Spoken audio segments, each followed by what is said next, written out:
Halo semuanya, balik lagi bareng aku. Kali ini aku bakal ngebahas soal-soal TWK otonomi daerah yang biasanya muncul di SKD CPNS 2024. Nah, di sini ada beberapa soal, teman-teman bisa sambil belajar di rumah dengan hanya menonton video ini. Oke, biar nggak lama-lama, kita langsung aja bahas soal yang pertama. DPD tidak dapat memberikan pertimbangan kepada DPR yang berkaitan dengan titik-titik. A. Rancangan undang-undang, B. Agama, C. Pajak, D. Pendidikan, E. APBN. Nah teman-teman, karena soal ini merupakan soal otonomi daerah, jadi jawabannya nggak bisa dibuat-buat ya teman-teman. Jadi teman-teman harus mempelajari berbagai otonomi daerah tentang DPR, DPD, undang-undang, dan lain sebagainya. Oke, kita langsung aja bahas soal yang pertama. Jadi DPD itu hanya dapat memberi pertimbangan kepada DPR yang berkaitan dengan rancangan undang-undang, RAPBN, pajak, pendidikan, dan agama. Jadi teman-teman, dari kelima pilihan ini yang benar adalah E, APBN.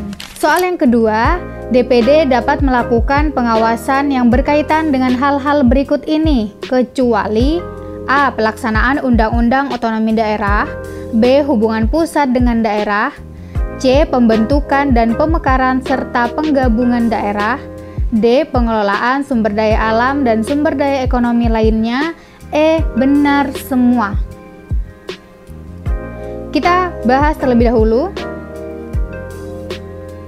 DPD dapat melakukan pengawasan yang berkaitan dengan hal-hal berikut ini sesuai dengan bunyi Undang-Undang 1945 Pasal 22D Ayat 4. Nah, dalam undang-undang ini berisi A. Pelaksanaan Undang-Undang Otonomi Daerah, B. Hubungan pusat dengan daerah, C. Pembentukan dan pemekaran serta penggabungan daerah, D. Pengelolaan sumber daya alam dan sumber daya ekonomi lainnya, E. Perimbangan keuangan pusat dengan daerah, pajak, pendidikan, dan agama.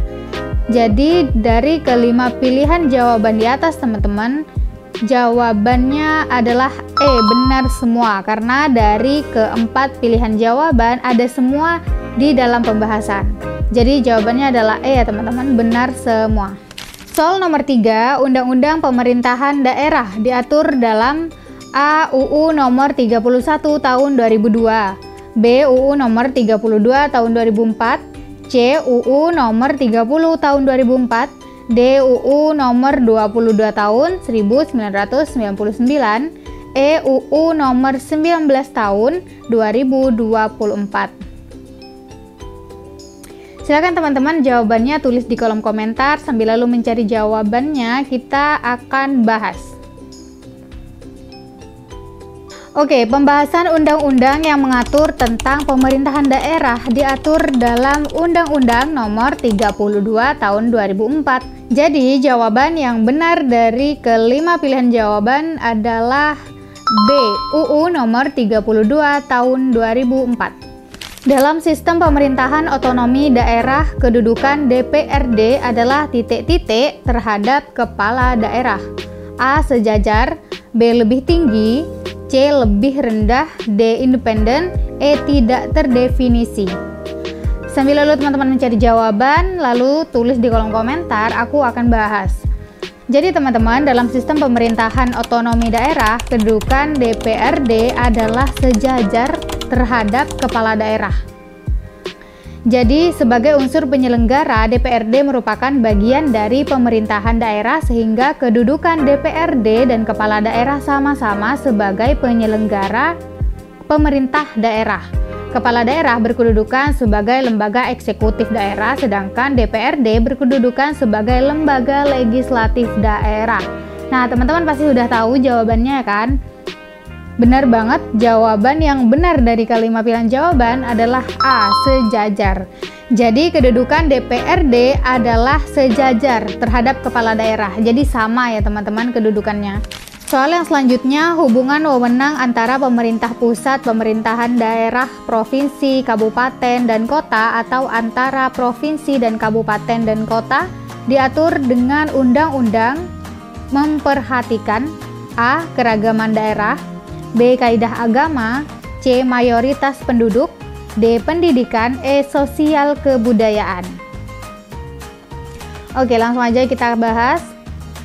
Jadi teman-teman, secara keseluruhan ketentuan tersebut itu menyatakan hubungan wewenang antara pemerintahan pusat dan pemerintahan daerah provinsi, kabupaten, kota, atau antara provinsi dan kabupaten dan kota diatur dengan undang-undang memperhatikan kekhususan dan keragaman daerah. Jadi teman-teman, jawaban yang benar adalah A, keragaman daerah. Berikut ini yang bukan merupakan pertimbangan yang menjadi dasar pembentukan Undang-Undang Nomor 32 Tahun 2004 adalah A, keinginan pemerintah pusat, B, potensi daerah, C, kemampuan ekonomi, D, luas wilayah, E, jumlah penduduk. Pertanyaannya adalah yang bukan merupakan pertimbangan yang menjadi dasar pembentukan Undang-Undang Nomor 32 Tahun 2004 ya teman-teman. Jadi pertimbangan-pertimbangan yang dijadikan dasar pembentukan daerah menurut UU Nomor 32, A, potensi daerah, B, luas wilayah, C, jumlah penduduk, dan D, kemampuan ekonomi. Jadi di sini yang bukan merupakan pertimbangan adalah A, keinginan pemerintah pusat, karena yang B, potensi daerah masuk ya teman-teman, C, kemampuan ekonomi juga masuk, D, luas wilayah masuk, dan E, jumlah penduduk juga masuk. Jawaban yang benar adalah A, keinginan pemerintah pusat. Soal yang selanjutnya, pasal yang menjadi dasar pembentukan DPD diatur dalam UUD 1945 pasal A. Pasal 1, B, pasal 2, C, pasal 3, D, pasal 4, E, pasal 5. Pasal yang menjadi dasar pembentukan DPD diatur dalam UUD 1945 pasal 2 yang berbunyi, MPR terdiri atas anggota DPR ditambah dengan utusan-utusan dari daerah-daerah dan golongan-golongan menurut aturan yang ditetapkan dengan undang-undang. Jadi pasal yang menjadi dasar pembentukan DPD diatur dalam UUD pasal 2. Jawabannya adalah B ya teman-teman, yang berisi MPR terdiri atas anggota DPR ditambah dengan utusan-utusan dari daerah-daerah dan golongan-golongan menurut aturan yang ditetapkan dengan undang-undang.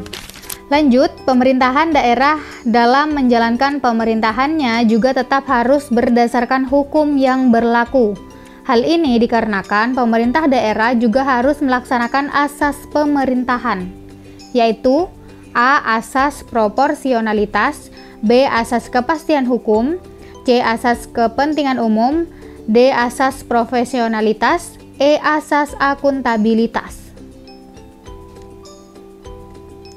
Kita bahas pelaksanaan otonomi daerah dengan tetap berdasarkan hukum yang berlaku merupakan pengertian dari asas kepastian hukum. Nah, asas kepastian hukum ini yaitu asas dalam negara hukum yang mengutamakan landasan peraturan perundang-undangan, kepatuhan, dan keadilan dalam setiap kebijakan penyelenggara negara. Jadi, jawaban yang benar adalah B, asas kepastian hukum. Selanjutnya, asas keterbukaan dalam pelaksanaan pemerintahan daerah berarti A, penyelenggaraan pemerintahan yang sama rata, B, penyelenggaraan pemerintah yang efektif tanpa menghabiskan banyak waktu dan tenaga, C, penyelenggaraan pemerintahan sesuai dengan kepentingan umum yang ada, D, penyelenggaraan pemerintahan harus tertib administrasi negara, E, penyelenggaraan pemerintahan harus transparan. Jadi di sini pertanyaannya adalah asas keterbukaan dalam pelaksanaan pemerintahan daerah. Nah, jadi salah satu asas pemerintahan daerah nih teman-teman, yaitu asas keterbukaan, memiliki arti yang bahwa penyelenggaraan pemerintah harus terbuka, transparan, dan tidak bersifat rahasia. Jadi dari kelima pilihan jawaban yang benar adalah E, penyelenggaraan pemerintahan harus transparan. Ini merupakan arti dari asas keterbukaan dalam pelaksanaan pemerintah daerah. Soal yang selanjutnya, pembuatan perda atau peraturan daerah sebagai salah satu penerapan otonomi daerah dalam segi A, efektif, B, kebebasan, C, keterbukaan, D, partisipasi, E, hukum. Nah, pembuatan perda atau peraturan daerah sebagai salah satu penerapan otonomi daerah dalam segi apa nih pertanyaannya? Jadi, pembuatan perda dalam otonomi daerah ini merupakan contoh penerapan otonomi daerah dalam aspek kebebasan. Yang benar jawabannya adalah B, kebebasan.